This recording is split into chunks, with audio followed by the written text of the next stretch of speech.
নমস্কাৰ ছাত্ৰ বন্ধুসকল তোমালোক সকলোকে আলোচনা একাডেমীলৈ আন্তৰিক স্বাগতম জনাইছোঁ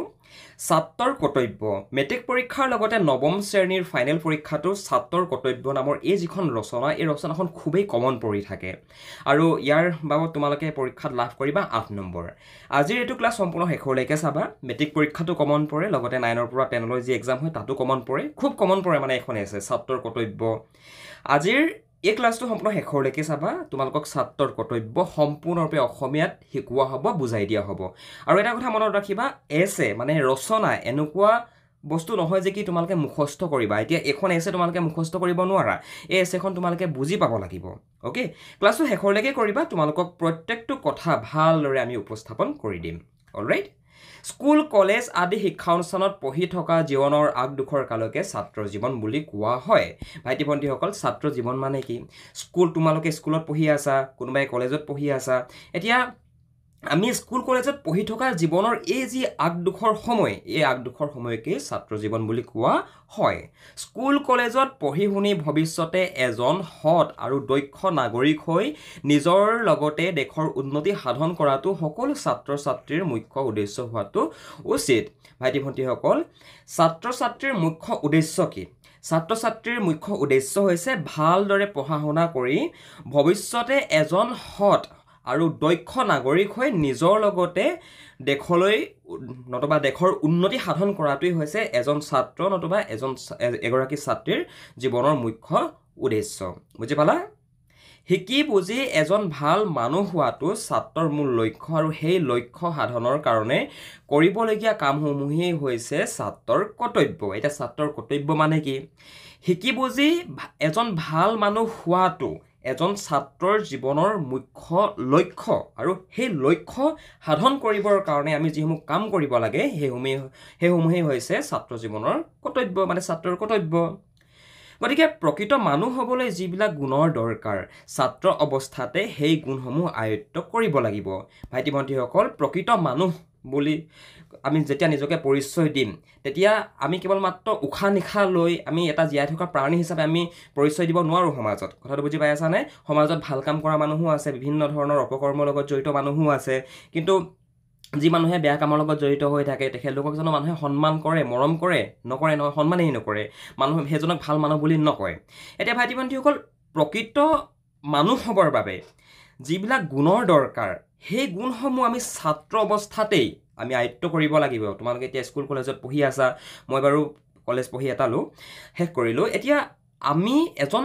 মানুহ হিচাপে নিজকে গঢ় দিবলৈ আমি প্ৰকৃত মানুহ হ'বলৈ আমাক যিবিলাক গুণৰ দৰকাৰ সেই গুণসমূহ আমি ছাত্ৰ অৱস্থাতে আমি আয়ত্ত কৰিব লাগিব নেক্সট কুৱেশ্যনটো ডিছকাশ্যন নকৰাৰ আগতে ভাইটি ভণ্টিসকল তোমালোকৰ যিসকল ছাত্ৰ ছাত্ৰী অসমীয়া নতুবা ইংৰাজী মাধ্যমৰ পৰা আমাৰ এই ভিডিঅ' ক্লাছটো ইউটিউবত চাই আছা তোমালোকে অসমীয়া বিষয়টোত যদি নিজকে দুৰ্বল অনুভৱ কৰা আৰু ঘৰতে বহি বহি যদি হোৱাটছএপৰ জৰিয়তে অসমীয়া বিষয়টোৰ ওপৰত এটা কোচিং কৰিব বিচৰা তেনেহ'লে অনুগ্ৰহ কৰি তোমালোকৰ মোবাইলৰ স্ক্ৰীনত যিটো হোৱাটছএপ নাম্বাৰ ওলাই আছে এই নাম্বাৰত আমালৈ ফোন নতুবা মেছেজ কৰা আমি তোমালোকক সম্পূৰ্ণৰূপে সহায় সহযোগিতা আগবঢ়াম আমি তোমালোকক অসমীয়া বিষয়ৰ প্ৰতিটো পাঠ শুদ্ধ সহজ সৰল অসমীয়াত পঢ়াই দিয়াৰ লগতে পাঠৰ ভিতৰৰ প্ৰশ্ন অনুশীলনীৰ প্ৰশ্নৰ লগতে তোমালোকৰ মেট্ৰিক পৰীক্ষাৰ কাৰণে প্ৰতিটো পাঠৰ কেনেকুৱা ধৰণৰ প্ৰশ্ন চাব লাগিব আমি প্ৰতিটো কথা তোমালোকক বুজাই দিওঁ গতিকে তোমালোকৰ যিসকল ছাত্ৰ ছাত্ৰী অসমীয়া নতুবা ইংৰাজী মাধ্যমৰ পৰা বিলং কৰা তোমালোকে যদি অসমীয়া বিষয়টোত এতিয়াও দুৰ্বল হৈ আছা অনুগ্ৰহ কৰি আমাক যোগাযোগ কৰা আমাৰ ইউটিউবৰ ক্লাছখিনি যদি কৰি ভাল পোৱা আমি তোমালোকক সম্পূৰ্ণৰূপে সহায় সহযোগিতা আগবঢ়াম এতিয়া বলা আমি আমাৰ দ্বিতীয় প্ৰশ্নটোৰ ফালে আগবাঢ়ো ছাত্ৰানাং অধ্যয়নং তপ তোমালোকে নিশ্চয় শুনিছা ছাত্ৰানাং অধ্যয়নং তপ এতিয়া এই বুলি কওঁতে কেৱল মাত্ৰ বিদ্যালয়ৰ পাঠ্যপুথি মুখস্থ কৰি পৰীক্ষা পাছ কৰাটোকেই নুবুজায় ভাইটি ভণ্টিসকল এনেকুৱা নহয় যে কি আমি বিদ্যালয়ৰ যি টেক্সটবুকখন এইটো কাৰণে পঢ়িম যে আমি পৰীক্ষাত পাছ কৰিম আমাৰ মুখ্য উদ্দেশ্য সেইটো হোৱাটো অনুচিত বুজি পাইছা আমি বিদ্যালয়ৰ পাঠ্যপুথি মুখস্থ কৰি নোপোৱা সেই বিদ্যালয়ৰ পাঠ্যপুথি পঢ়ি প্ৰশ্নটো মুখস্থ কৰি যে পৰীক্ষা পাছ কৰিম এইটোৱেই আমাৰ জীৱনৰ মুখ্য উদ্দেশ্য হোৱাটো উচিত নহয় আমাৰ স্কুল কলেজৰ শিক্ষা এতিয়ালৈকে পূৰ্ণাংগ হৈ উঠা নাই স্কুল কলেজৰ শিক্ষাৰ উপৰিও জীৱনত কৃতকাৰ্য হ'বলৈ আৰু বহুত কথা শিকিবলগীয়া থাকে ভাইটি ভণ্টিসকল তোমালোকে যদি জীৱনত কৃতকাৰ্য মানে সফল হ'বলৈ বিচাৰা তেনেহ'লে কেৱল মাত্ৰ স্কুল কলেজত যি আমি শিক্ষা পাওঁ আমাৰ টেক্সটবুকত যিখিনি কথা লিখা আছে সেইখিনি আমাক জীৱনত সম্পূৰ্ণৰূপে সফল কৰিব নোৱাৰে কথাটো বুজি পাইছানে সেইটো কথা কি ইয়াতে লিখা গৈছে স্কুল কলেজৰ শিক্ষা লাভ কৰাটো অৱশ্যে প্ৰত্যেক ছাত্ৰ ছাত্ৰীৰ প্ৰাথমিক কৰ্তব্য তুমি মই আমি ছাত্ৰ ছাত্ৰী হৈ আছোঁ হয়নে আমি যেহেতু শিক্ষা গ্ৰহণ কৰি আছোঁ আমি শিক্ষা গ্ৰহণ কৰি নতুবা শিক্ষা লৈ আমি শেষ কৰা হোৱা নাই আৰু ইয়াত এটা কথা তোমালোকে পৰীক্ষাত যেতিয়া এছেখন লিখিবা এইটো কথা ইয়াত উল্লেখ কৰিবাই যে স্কুল কলেজৰ শিক্ষা লাভ কৰাটো অৱশ্যে প্ৰকৃত ছাত্ৰ ছাত্ৰীৰ প্ৰাথমিক কৰ্তব্য কিন্তু আজিকালি আমাৰ ছাত্ৰ ছাত্ৰীৰ বেছিভাগেই এই প্ৰাথমিক কৰ্তব্য নিয়াৰিকৈ কৰি নিয়াত ব্যৰ্থ হয় আমি এজ এ ষ্টুডেণ্ট আমাৰ মুখ্য কাম কি কিতাপ পঢ়াটো হয়নে কিন্তু আজিকালি যদি আমি চাওঁ তেনেহ'লে আমাৰ মাজৰ বেছি সংখ্যক ছাত্ৰ ছাত্ৰীয়ে এই প্ৰাথমিক যি কৰ্তব্য এতিয়া ছাত্ৰ অৱস্থাত আমাৰ কৰ্তব্য কি থাকে ছাত্ৰ অৱস্থাত আমাৰ কৰ্তব্য কেৱল মাত্ৰ পঢ়াটো হয় নে নহয় কিন্তু ইয়াৰ মাজতো কিন্তু বহু ছাত্ৰ ছাত্ৰীয়ে পঢ়িবলৈ মন নকৰে অ'কে এই কৰ্তব্য নিয়াৰিকৈ কৰি নিয়াত ব্যৰ্থ হয় পঢ়িবলৈ মন নকৰে কিয় মন নকৰে সেইটো মানে সেই ষ্টুডেণ্টটোহে গম পাব বিভিন্ন ধৰণৰ কাৰণ থাকে তাত অ'কে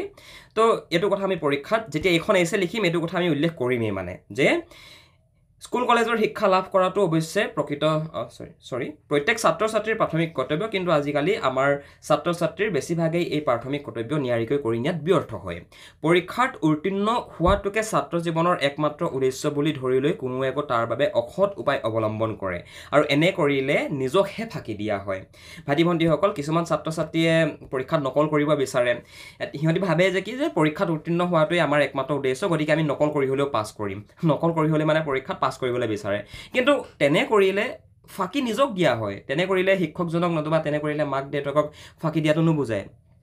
তুমি যদি আজি পৰীক্ষাত নকল মাৰি পাছ কৰা তেনেহ'লে তোমাৰ মাইণ্ডত যদি কিবা এটা সোমালে অবভিয়াছলি নোসোমালে আৰু ইয়াৰ দ্বাৰা জীৱনত তুমি হে প্ৰব্লেমত পৰিবা কথাটো বুজি পাইছানে গতিকে নকল নতুবা এনেধৰণৰ যিসমূহ বেয়া কাম এই বেয়া কামসমূহ কৰিব নালাগে মানে বুজি পাইছা তুমি যিমান পৰা চেষ্টা কৰিলেতো নিশ্চয় শিকিবা কিন্তু বহুতে ভাবে যে পৰীক্ষাত পাছহে কৰিব লাগে জীৱনৰ একমাত্ৰ উদ্দেশ্য কি পৰীক্ষাত পাছ কৰাটো গতিকে নকল মাৰি হ'লেও পৰীক্ষাত পাছ কৰিম কথাটো বুজি পাইছা আৰু এনে কৰিলে বেলেগক ফাঁকি দিয়াটো নুবুজায় নিজক ফাঁকি দিয়াটো বুজায় আৰু ট্ৰাষ্ট মি আজিকালি তোমালোকে নকল মাৰি পৰীক্ষাত পাছ কৰিব নোৱাৰা বৰ্তমান সময়ত যদি চাবলৈ যোৱা 2026-27 যি এক্সাম হ'ব নকল মাৰিও পৰীক্ষাত পাছ কৰিব নোৱাৰা আৰু এইবিলাক বেয়া কাম ইয়াৰ পৰা আঁতৰি থাকিবা আজিৰ ছাত্ৰ কালিলৈ দেশৰ ভৱিষ্যত ছাত্ৰসকল হৈছে আমাৰ দেশৰ ভৱিষ্যতৰ আশা ভৰসাৰ স্থল এনেবোৰ বাক্য প্ৰায় আমি শুনিবলৈ পাওঁ আৰু এইবোৰ নিৰৰ্থকো নহয় আমি সমাজত শুনিবলৈ পাওঁ কেতিয়াবা মেল মিটিংবিলাকতো কয় যে কি আজিৰ ছাত্ৰ কাইলৈ আমাৰ দেশৰ ভৱিষ্যত আৰু এই যিষাৰ কথাষাৰ সম্পূৰ্ণৰূপে এষাৰি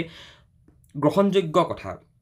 কিয়নো ছাত্ৰসকলৰ মাজৰ পৰাই ওলাই বিচক্ষণ ৰাজনীতিজ্ঞ সুদক্ষ প্ৰশাসক ন্যায় বিচাৰক আদৰ্শ শিক্ষক আৰু নিষ্ঠৱান সমাজকৰ্মী ভাইটি ভণ্টিসকল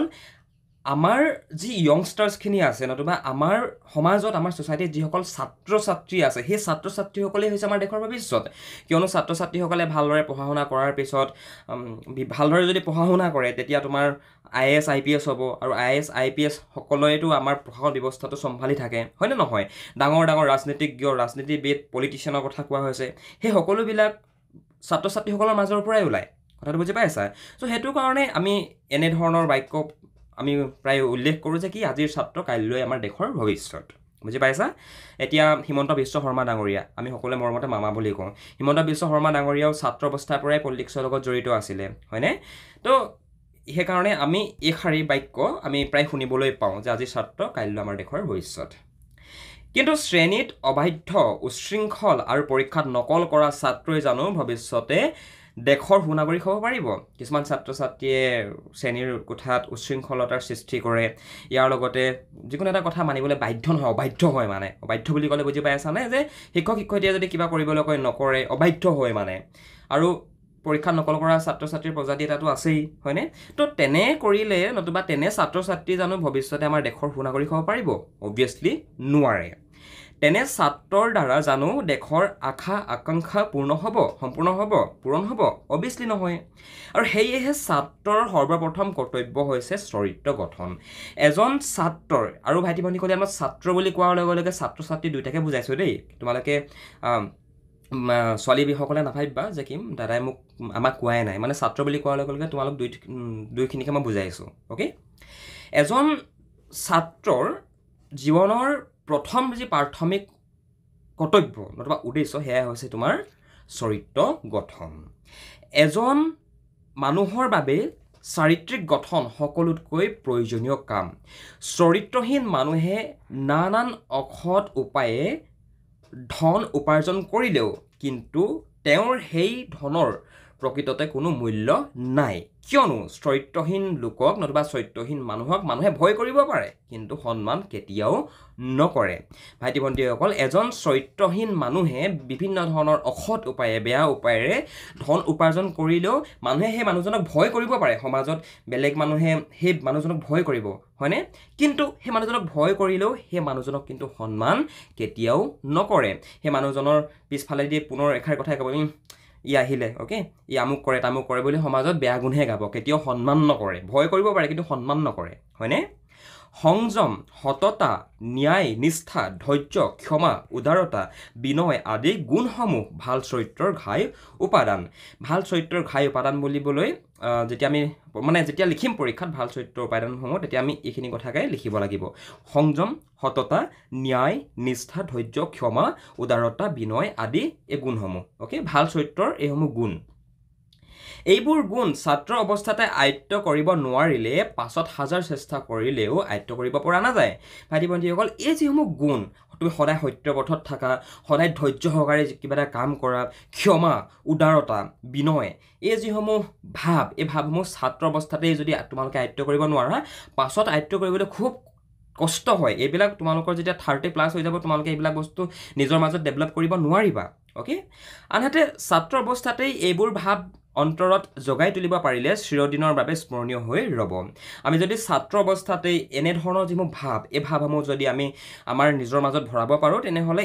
সেই ভাৱসমূহ চিৰস্মৰণীয় তুমি যেতিয়ালৈকে যিদিনাখনলৈকে তুমি উশাহ লৈ জীয়াই থাকিবা সেইদিনাখনলৈকে তোমালোকৰ মাজত এই ভাৱসমূহ থাকিব আৰু এই ভাৱসমূহেই তোমালোকক নতুবা এজন মানুহক প্ৰকৃত মানুহ হিচাপে স্বীকৃতি দিয়ে ওকে অহংকাৰী মানুহজনক জানো কোনোবাই ভাল পায় অবিয়াছলি নাপায় হয়নে নহয় এই মানসিক গুণৰ বিকাশৰ কাৰণে সৎ গ্ৰন্থ অধ্যয়ন আৰু সৎ সংগৰ একান্তৰ প্ৰয়োজন এষাৰি খুবেই ইম্পৰ্টেণ্ট বাক্য এই বাক্যশাৰী তোমালোকে যেতিয়া এছেখন লিখিবা মাষ্ট বি তোমালোকে এষাৰি ইনক্লুড কৰি দিবা যে এই যিসমূহ মানসিক গুণ এই মানসিক গুণসমূহ বিকাশৰ বাবে সৎ গ্ৰন্থ মানে কি ভাল কিতাপৰ অধ্যয়ন লগতে ভাল সংগৰ লগত আমি থকাটো একান্তৰ প্ৰয়োজন অসৎ সংগ মানে গম পাইছা তুমি তোমাৰ যিসমূহ লগৰীয়া তোমাৰ যিসমূহ সমনীয়া হয়নে তুমি যাৰ লগত থাকা যাৰ লগত তুমি টাইম স্পেণ্ড কৰা তোমাৰ ফ্ৰেণ্ডছখিনিৰ কথা কোৱা গৈছে ইয়াতে ওকে অসৎ সংগই অসৎ কাৰ্যলৈ ছাত্ৰক উচ্চতাই বেয়া দিশেৰে পৰিচালিত কৰে আৰু সেয়ে বেয়া সংগৰ পৰা সদায় আঁতৰি থাকিব লাগে ভাইটি ভণ্টিসকল তোমালোকৰ মাজতো যদি কোনোবা বেয়া কাম কৰা নতুবা অসৎ উদ্দেশ্যত থকা যদি কোনোবা ফ্ৰেণ্ডছ আছে তেনেহ'লে সদায় সিহঁতৰ পৰা আঁতৰি থাকিবা কিয়নো সিহঁতৰ লগত যদি থাকা তোমালোকৰ জীৱনটো এটা সময়ত গৈ পিনে আমাৰ সোসাইটিত থাকে সোসাইটিত তোমাৰ 10% আছে নহয় কিছুমান অলপমান বেয়া মানুহ সেই বেয়া মানুহখিনিৰ চৰিত্ৰৰে তোমালোকৰ চৰিত্ৰও এটা সময়ত ৰূপান্তৰ হৈ যাব গতিকে পৰাপক্ষত সদায় অসৎ ব্যক্তিৰ পৰা বেয়া ল'ৰাৰ পৰা বেয়া সংগৰ পৰা আঁতৰি থাকিবা কৈশোৰ আৰু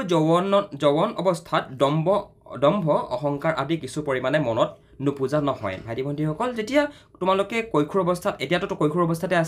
আছা ময়ো এটা সময়ত কৈশোৰ অৱস্থা পাৰ কৰি আহিছোঁ এই অৱস্থাটোত মানে আমাৰ মনত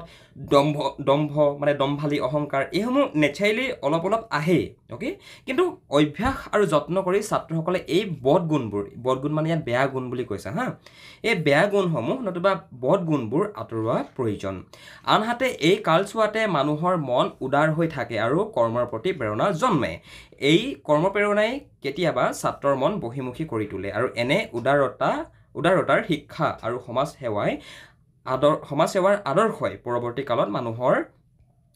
নৈতিক জীৱন যাপনত সহায় কৰে নেক্সট লিখিবা যিকোনো এটা কামত একেদিনাই সফলতা লাভ কৰিব নোৱাৰি আৰু সেইবাবে ছাত্ৰ অৱস্থাতেই জীৱনৰ লক্ষ্য স্থিৰ কৰি লৈ ভৱিষ্যতৰ কৰ্মপন্থা বাছি ল'ব লাগে আৰু সেইমতে নিজকে প্ৰস্তুত কৰিবলৈ যত্ন কৰিব লাগে যিকোনো এটা কামত নতুবা যিকোনো এটা সেক্টৰত তোমালোকে একেদিনাই সফলতা লাভ কৰিব নোৱাৰা তুমি তাৰ বাবে কষ্ট তুমি যদি ভৱিষ্যতে এজন IAS IPS হোৱাটেভাৰ তুমি যি হ'ব বিচাৰা তাৰ বাবে তুমি আজি তাৰিখৰ পৰা এতিয়াৰ পৰা কষ্ট কৰিব লাগিব তোমালোকে মেট্ৰিক পাছ কৰি কষ্ট কৰিম নতুবা হাই ছেকেণ্ডাৰী পাছ কৰি চেষ্টা কৰিম এনেকৈ নহয় মানে সেইটো কাৰণে ছাত্ৰ অৱস্থাতেই তুমি তোমাৰ জীৱনৰ লক্ষ্য থিৰ কৰা যে মই জীৱনত এইটো হ'ব বিচাৰোঁ আৰু সেইটো হ'বৰ কাৰণে তুমি যি কৰিবলগীয়া কাম তোমাৰ প্ৰত্যেকটো কাম তুমি কৰি যোৱা তেতিয়া জীৱনত 100% ছাকচেছফুল হ'বা বুজি পালা আজিকালি কৰ্ম অভিজ্ঞতা এক্সট্ৰা কাৰিকুলাৰ এক্টিভিটি আদিৰ দ্বাৰা স্কুলীয়া শিক্ষাকো কিছু পৰিমাণে পূৰ্ণাংগ কৰা হৈছে আমাৰ দিনত নাছিলে বাৰু বাট আজিকালি স্কুলবিলাকত কিছুমান এক্সট্ৰা কাৰিকুলাৰ এক্টিভিটিও ইনক্লুড কৰিছে তোমালোকৰ স্কুলত আছেনে নাই আমাক জনাবলৈ নাপাহৰিবা আমাৰ ছাত্ৰসকল চৰকাৰী বা বেচৰকাৰী চাকৰিৰ পিছত দৌৰাতকৈ স্বাধীনভাৱে জীৱিকা অৰ্জনৰ পথ বাছি লৈ সেইমতে আৱশ্যকীয় শিক্ষা লোৱাৰ ব্যৱস্থা কৰিব লাগে ভাইটি ভণ্টিসকল আমি চাকৰিমুখী হ'ব নালাগে কিয়নো তোমালোকে এনে চাবাচোন বাৰু 10,000টা যদি চাকৰিৰ বাবে পোষ্ট ওলায় তেনেহ'লে সেই 10,000 পোষ্টৰ কাৰণে 10 লাখ ল'ৰা ছোৱালী এপ্লিকেশ্যন দিয়ে গতিকে তাত তুমি চাকৰিটোৰ পোৱা যি সম্ভাৱনা বহুত কম থাকে কথাটো বুজি পাইছানে গতিকে আমি চৰকাৰী বা বেচৰকাৰী চাকৰিৰ পিছত আমি দৌৰি থকাতকৈ আমি স্বাধীনভাৱে জীৱিকা অৰ্জনৰ পথ বাছি সেইমতে আৱশ্যকীয় শিক্ষা লোৱাৰ ব্যৱস্থা কৰিব লাগে মুঠতে যি কাম কৰিবলৈ নিবিচাৰক বা যি লক্ষ্যকে বাছি নলওক তাত সিদ্ধি লাভ কৰাৰ অৰ্হতা ছাত্ৰ জীৱনতেই আৰ্জি ল'ব লাগিব আৰু জ্ঞানৰ দ্বাৰাহে সেই অৰ্হতা লাভ কৰিব পৰা যাব মানে তুমি জীৱনত যিয়ে হ'ব নিবিচৰা লাগে তুমি তাৰ বাবে ওকে তাক সিদ্ধি কৰাত মানে তুমি জীৱনত ছাকচেছফুল হোৱাৰ বাবে তোমাক যিখিনি অৰ্হতাৰ প্ৰয়োজন সেই অৰ্হতা তুমি ছাত্ৰ জীৱনতেই ল'ব লাগিব সেই ছাত্ৰ জীৱনতে তুমি আৰ্জি ল'ব লাগিব এইবিলাক তুমি 30 বছৰ 25 বছৰ পিছত কৰিম বুলি ভাবি থাকিব নোৱাৰা তেনেকৈ যদি ভাবি থাকা তোমালোকে জীৱনত কেতিয়া সফল হ'ব নোৱাৰা কথাটো বুজি পাইছানে বাৰু জ্ঞানেই হৈছে প্ৰকৃত শক্তি আৰু অধ্যয়ন হৈছে জ্ঞান আহৰণৰ একমাত্ৰ উপায় ভাইটি ভণ্টিসকল পাৱাৰফুল মানুহ বুলি যে কয় যি মানুহৰ ওচৰত টকা পইচা থাকে সেই মানুহক পাৱাৰফুল বুলি নকয় যি মানুহ জ্ঞানী সেই জ্ঞানী মানুহে পাৱাৰফুল মানুহ হয় কথাটো বুজি পাইছানে বাৰু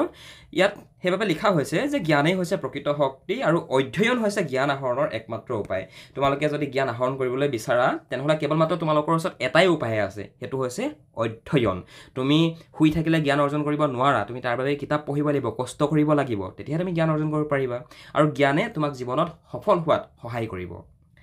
জ্ঞানৰ সাধনাত একাগ্ৰ হ'লেহে ছাত্ৰই ভৱিষ্যত জীৱনৰ কাৰণে প্ৰয়োজনীয় অৰ্হতা অৰ্জন কৰি জীৱনত সফলতা লাভ কৰিব পাৰিব তো এইখনেই হ'ল তোমালোকৰ ছাত্ৰৰ কৰ্তব্য এছে আই থিংক কথাখিনি বুজি পালা ভালদৰে ভাইটি ভণ্টিসকল 1 নম্বৰ যিটো পেজ এই পেজটোত ইয়াত দেখিছা এইটো ছাত্ৰা হৈ আছে এইটো ছাত্ৰ হ'ব লাগিছিলে ইয়াত অলপ ডিটিপি কৰোঁতে ভুল হৈ গ'ল তোমালোকে এইটো নিজে শুধৰাই ল'বা okay thank you so' much I think এছেখন ভাল পালা আৰু খুবেই ইজি ফৰ্মেটত তোমালোকক আমি দেখালোঁ আৰু এনেধৰণৰ এছেসমূহ তোমালোকে ঘৰত প্ৰেক্টিছ কৰিবা আৰু যিমানেই প্ৰেক্টিছ কৰিবা সিমানেই তোমালোকৰ পৰীক্ষাত নম্বৰ পৰা সম্ভাৱনা বাঢ়ি যাব আৰু বুজিব চেষ্টা কৰা তোমালোকে মুখস্থ কৰিম বুলি নাথাকিবা কিয়নো ভাইটি ভণ্টিসকল এটা কথা সদায় মনত ৰাখিবা যে তোমালোকে যদি ছাত্ৰৰ কৰ্তব্য চাই যোৱা স্কুলৰ পৰীক্ষা নতুবা মেট্ৰিক পৰীক্ষাত যদি গুচি আহে দৈনন্দিন জীৱনত বিজ্ঞানৰ প্ৰভাৱ কি লিখিবা লিখিবতো নোৱাৰিবা গতিকে ফৰ্মেটবিলাক ঘৰত প্ৰেক্টিছ কৰা এতিয়া সময় আছে সেইকাৰণে আগতীয়াকৈ প্ৰেক্টিছ কৰা বস্তুবিলাক আৰু 8 নম্বৰ আছামিছত তোমালোকৰ লেটাৰ যদি আনিব তোমালোকৰ মন আছে তেনেহ'লে 8 নম্বৰ তোমালোকে গোটাগুটিকে পাই গ'লা ভালধৰণে যদি এছেখন লিখা 8 মাৰ্কছটো তাত আহিলেই অ'কে তো কথাবিলাক ঠিক তেনেধৰণৰ হয় মানে গতিকে প্ৰত্যেকটো বিষয় ভালধৰণে চাবা আৰু আমি তোমালোকক 20খনতকৈ অধিক এছে দেখাম তো সেই এছেসমূহ তোমালোকে যদি প্ৰেক্টিছ কৰা তেনেহ'লে তোমালোকৰ এটা আইডিয়া ডেভেলপ হৈ যাব যে কেনেকৈ তোমালোকে লিখিব লাগিব আৰু এটা কথা মনত ৰাখিবা তোমালোকৰ পৰীক্ষাৰ যিটো প্ৰশ্ন আহিব প্ৰশ্নটোত তোমালোকক যিটো টপিক দিব এতিয়া ছাত্ৰৰ কৰ্তব্য নহয় ছাত্ৰৰ কৰ্তব্য সেই প্ৰশ্নটোৰ তলতে তোমালোকক সাব হেডিং কিছুমান দি দিব মানে আৰম্ভণি এতিয়া উদাহৰণস্বৰূপে ছাত্ৰ ছাত্ৰী আৰু সমাজ সেৱা নতুবা পৰিৱেশ প্ৰদূষণ এতিয়া পৰিৱেশ প্ৰদূষণৰ ওপৰতে যদি তোমালোকৰ এছে আহে তেনেহ'লে তোমালোকক তলত দি দিব যে আৰম্ভণি পৰিৱেশ প্ৰদূষণৰ কাৰণ প্ৰতিকাৰ আৰু সামৰণি তো তেনেকৈ তোমালোকক খণ্ড খণ্ড কৰি দিব আৰু খণ্ড খণ্ড যেতিয়া কৰি দিব তেতিয়া তোমালোকে নিজে ইয়াতে বনাই লিখিব লাগিব okay thank you so' much for ৱাচিং দিছ ক্লাছ যদি ভাল পালা থেংক ইউ যদি বুজি নাপালা পুনৰ এবাৰ ক্লাছটো কৰা মই চিয়'ৰ আছোঁ 100% পুনৰ এবাৰ যদি তোমালোকে ক্লাছটো কৰা যদি বুজি নাপালা তোমালোকে পুনৰ এবাৰ যদি ক্লাছটো কৰা ধুনীয়াকৈ বুজি পাই যাবা থেংক ইউ ছ' মাছ